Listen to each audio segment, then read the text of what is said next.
نصلی علی رسولہ الکریم اما بعد۔ جناب صدر، ہمارے انتہائی قابل احترام جناب میاں نواز شریف صاحب،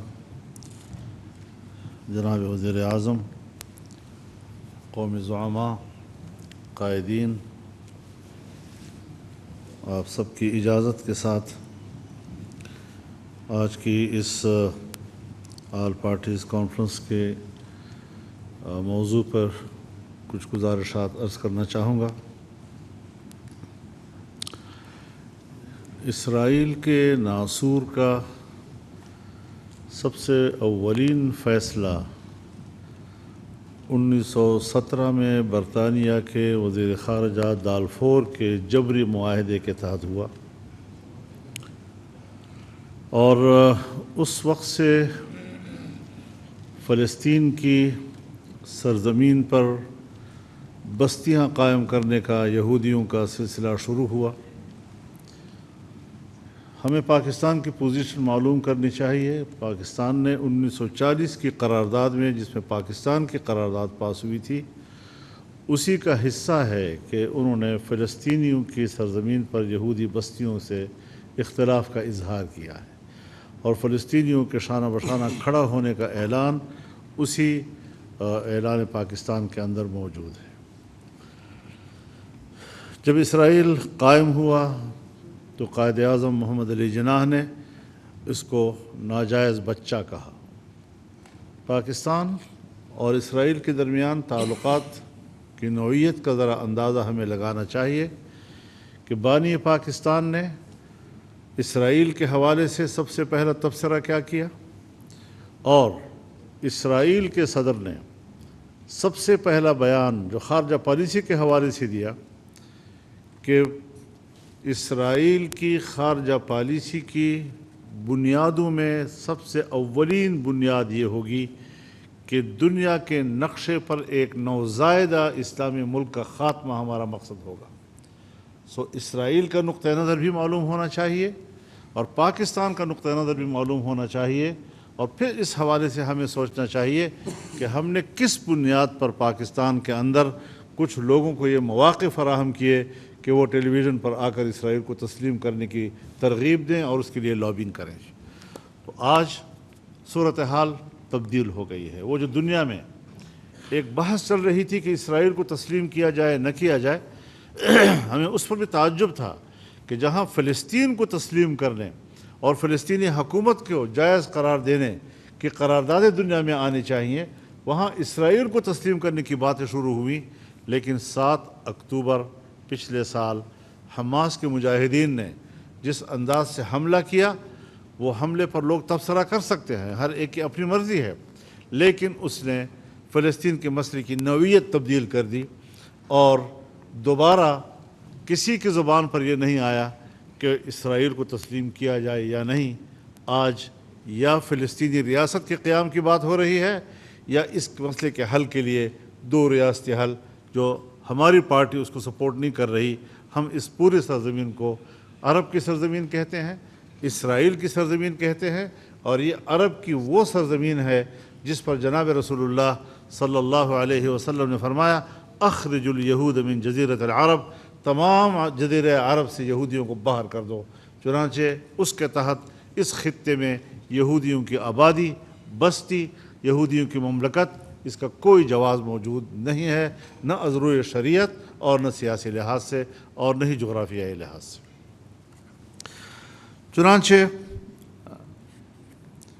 7 اکتوبر کو آج ہم اس لیے بیٹھے ہیں کہ ہم فلسطینیوں کے ساتھ یکجہتی کا دن منائیں، بوجوہ اس وقت ضرورت اس امر کی ہے کہ ہم یکجہتی کا مظاہرہ کریں۔ ہمارے درمیان اختلاف رائے موجود ہے، سیاسی معاملات پر اختلاف رائے ہیں، الیکشن کے معاملات پر اختلاف رائے ہیں، بہت سی چیزوں پر ہمارے اختلاف رائے ہے، لیکن اگر آج شنگھائی تعاون تنظیم کا اجلاس پاکستان میں ہو رہا ہے اور پاکستان اس کو ہوسٹ کر رہا ہے، تو اس موقع پر بھی بہرحال ایک سمٹ ہے، ایک سربراہی اجلاس ہے، اور ہمیں اس کے احترام میں بھی یکجہتی دکھانی چاہیے۔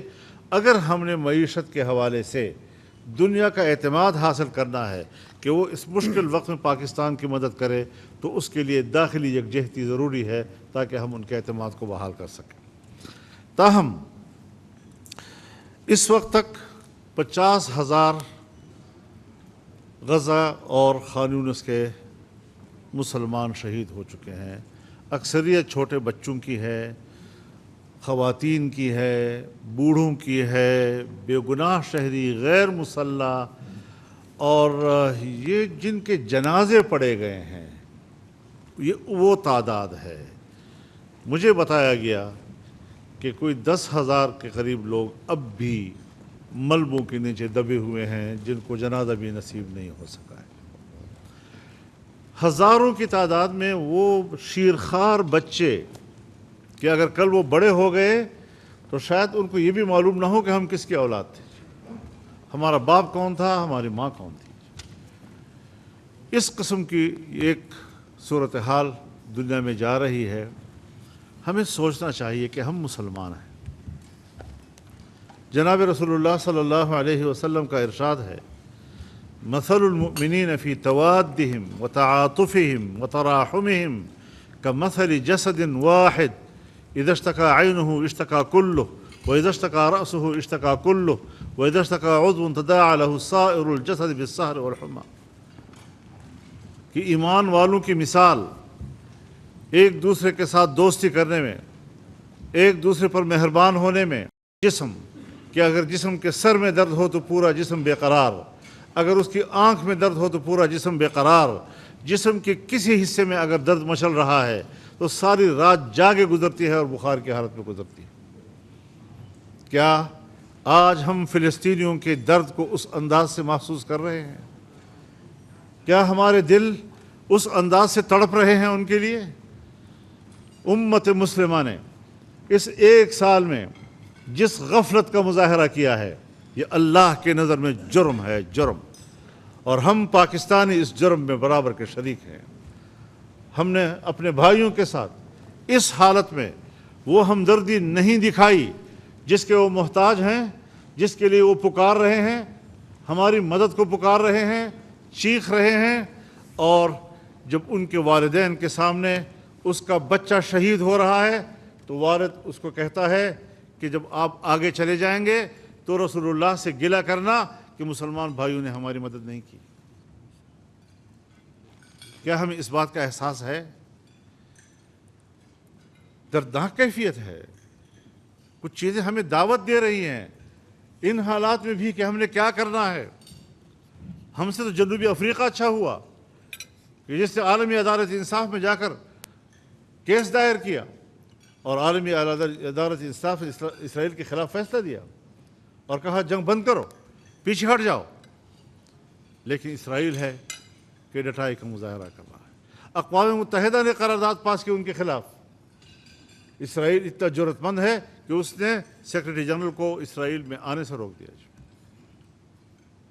یہ ساری صورتحال ہمارے لیے سیاسی طور پر لمحہ فکریہ ہے، سوچ کی دعوت دیتا ہے ہمیں کہ ہم نے کس زاویے سے سوچنا ہے۔ ایک کانفرنس کر کے، ایک قرارداد پاس کر کے، ایک اعلامیہ جاری کر کے شاید ہم فلسطینی بھائیوں کا اور ان پر ڈھائے جانے والے مظالم پر ان کا حق ادا نہیں کر سکتے۔ پوری اسلامی دنیا ہو یا پاکستان ہو، ہم سب مصلحتوں کا شکار ہیں۔ کہیں ایسا نہ ہو جائے، کہیں ویسا نہ ہو جائے، ارادے باندھتا ہوں توڑ دیتا ہوں، اس کیفیت سے ہم سب لوگ مبتلا ہیں۔ ہمیں اس کیفیت سے نکلنا ہوگا اگر ہم واقعی سمجھتے ہیں کہ ہم نے ان کے ساتھ یکجہتی کا اظہار کرنا ہے۔ فلسطینی بھائی محض زبانی یکجہتی کے طلبگار نہیں ہیں، وہ کچھ عملی طور پر آپ سے چاہتے ہیں۔ اور جب میں دوحہ گیا تھا پچھلے سال تو مجھے انہوں نے اس وقت جہاں ایک عبوری حکومت تھی یا حکومت تھی بھی یا نہیں، ایسی صورتحال تھی، وہ خط مجھے دیا گیا، قلم سے لکھ کر دیا گیا، کوئی ٹائپ بھی نہیں کیا گیا، جس میں انہوں نے پاکستان سے کیا طلب کیا تھا۔ ذرا اس کا مطالعہ کیجئے، ذرا معلوم کیجئے کہ انہوں نے پاکستان سے کیا مانگا تھا۔